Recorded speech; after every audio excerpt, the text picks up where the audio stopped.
I'm Janice Hwang, and I'm the Division Chief of Endocrinology and Metabolism here at UNC. I see patients who have hormonal problems and mainly focusing on type 1 and type 2 diabetes. So I think that the most important thing is that to take care of patients is to really establish a partnership with them.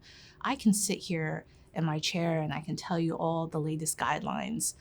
However, if there are things that are happening at home or other factors that I'm not aware of, then those guidelines are really pretty meaningless. And so we have to work together to understand each other and really form a partnership to come up with a care plan.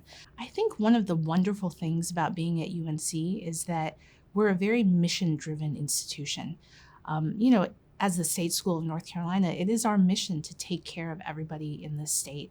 And I think that permeates through every level of care that is seen here. I have a lot of academic interests, but my main academic interests are in trying to understand how diabetes and obesity affect the brain, and vice versa.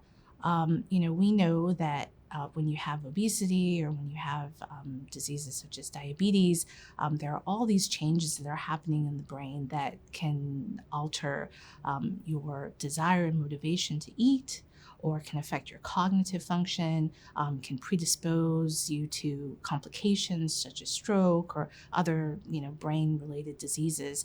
And so trying to understand how metabolic disease affects the brain has been a major focus of a lot of my research. Well, one of the things that we've really enjoyed since moving to North Carolina is exploring all the wonderful nature in the state.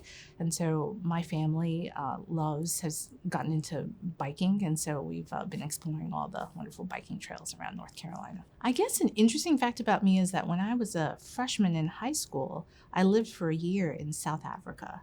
And this was in 1994, right when Nelson Mandela was elected president of South Africa. So it was a really wonderful time to have been exposed to that as a kid.